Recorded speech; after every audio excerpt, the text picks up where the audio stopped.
Shoya Ishida tears all of his calendar beyond April 15th in the week that follows. He quits his job, sells all his stuff, and retrieves all the money from the bank. On April 15th, he places the money next to his mother's bed and heads out to the bridge nearby. He climbs atop the railing, determined to end all his suffering, but then he stops. A few years ago, a young Shoya Ishida is a classic delinquent. He is a mischievous boy who causes all sorts of trouble in class.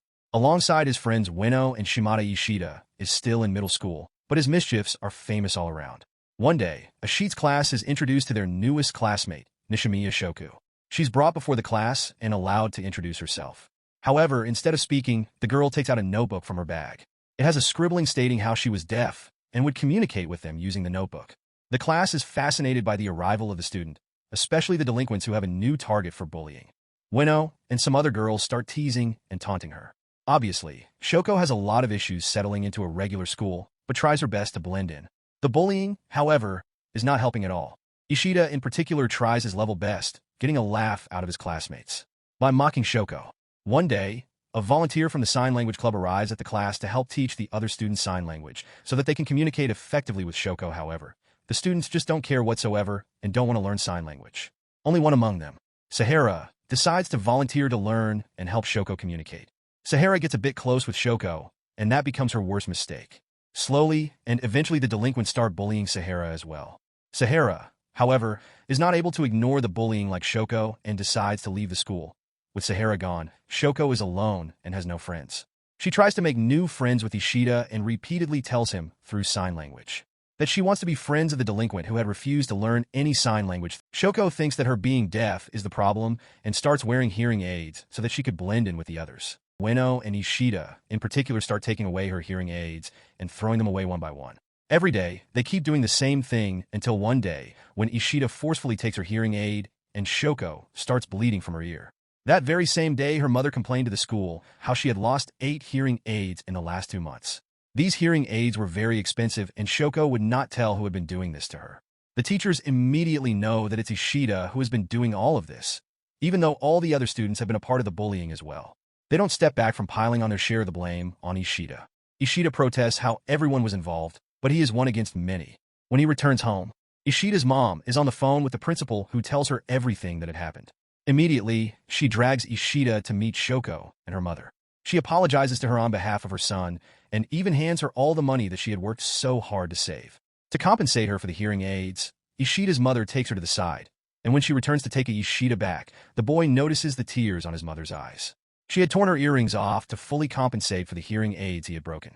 Ishida feels terrible, not for what he had done, but for what had happened to his mother because of it.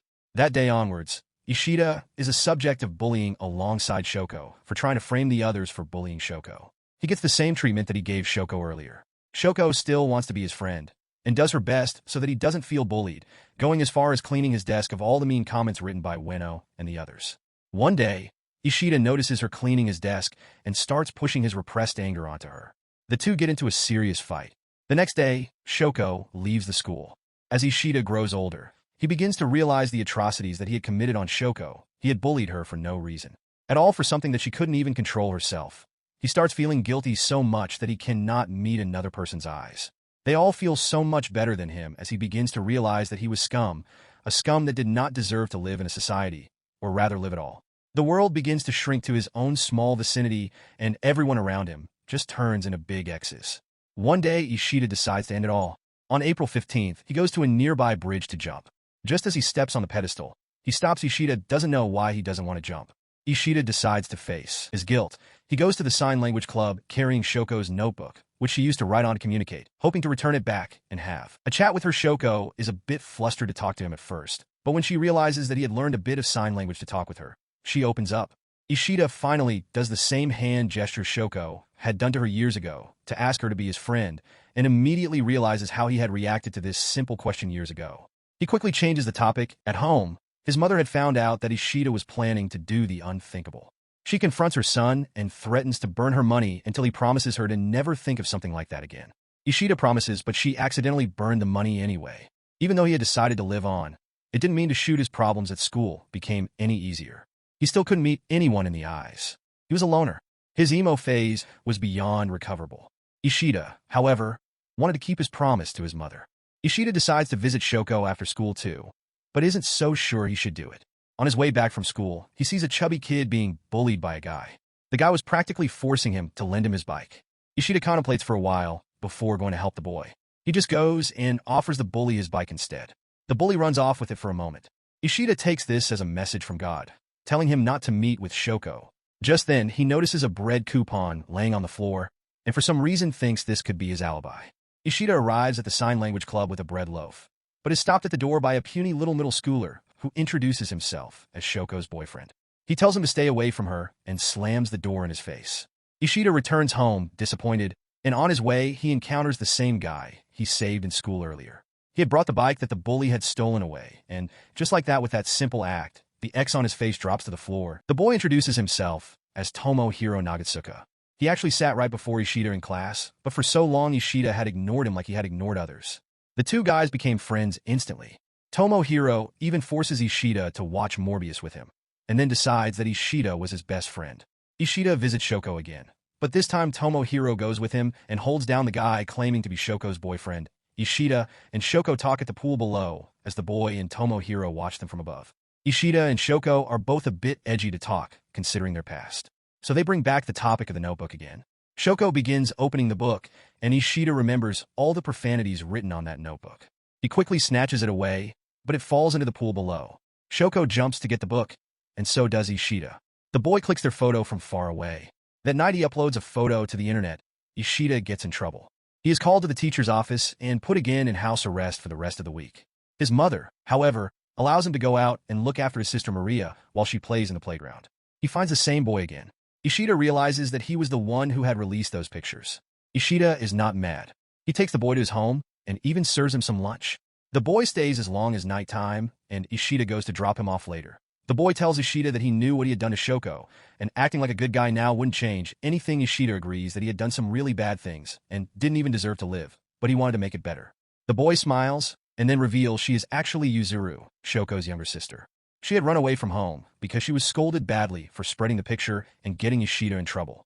Slowly, as they walked back home, Yuzuru starts forgiving him, but Shoko's mother had not forgiven him at all.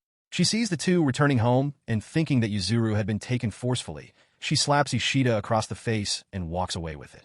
Yuzuru, over the next few weeks, acts as a mediator and helps bring Shoko and Ishida closer. Ishida also tries his best to make amends for his mistakes and reunites Shoko with Sahara, whom she had wanted to meet for such a long time. Sahara is the same timid girl like she was from before, and she immediately apologizes for leaving Shoko back when they were in elementary school. Shoko understands Sahara's situation, and the two become friends once more. One day, as Ishida takes Shoko shopping, he stumbles upon Ueno. She hadn't changed a bit, and as soon as she notices Shoko, she once again starts bullying her. Ueno encourages Ishida to help her, like old times, but he stops her. He has no intent to return back to his old ways. Ueno walks away laughing at Ishida's folly. Although Ueno wants to become friends with Ishida again, she doesn't want to be involved with Shoko again. She believes that Ishida was the one who had broken off their group, and she could never come to like her ever. Some days later, the group of friends go to the amusement park and enjoy the day, almost to the point that Ishida wonders if all this enjoyment that he was having for the past few days, was it okay? Was a person like him ever supposed to feel that way? Ishida forgets these questions and lives in the moment. Perhaps he was meant to be happy after all. In the next few days, however, everything crumbles as Shoko visits the doctor with her grandmother and finds out that she can never hear again.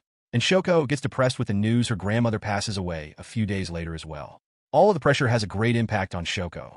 Ishida is unable to figure out her issues. On the day of the fireworks festival, Ishida has gone to the festival along with Shoko, and her sister Shoko excuses herself and leaves early, telling them that she has to study. Then out of nowhere, Yuzuru tells Ishida to get the camera from their house. Ishida goes onto their home and notices Shoko climbing on the guardrail. Ishida's eyes widen. She was going to do what he had planned on doing some weeks ago. She was giving up. Ishida quickly rushes to her and grabs her arm just as she fell. He grabs onto her and begs God to give him the strength for one more pull, and he would do it all right. He would face his fears. He would look people in the eyes. He gives her one more pull and manages to save her. But Ishida falls from her guardrail instead. Ishida is rushed to the hospital. As Ishida recovers in the hospital, Ueno takes care of him. She doesn't let Shoko be anywhere near him, as she blames her for his situation. Nonetheless, a guilty Shoko comes to the hospital door every day waiting for Ishida. One day, Shoko gets a dream of Ishida bidding her farewell. She gets scared and runs to the same pond that they usually met at. Meanwhile, Ishida wakes up from his coma as well and rushes to the same place too. The two meet. Ishida apologizes for what he had done to her when they were young and tells her that he wants to help her live and face her fears. Shoko apologizes for not changing herself with respect to the environment she was in and not putting enough effort.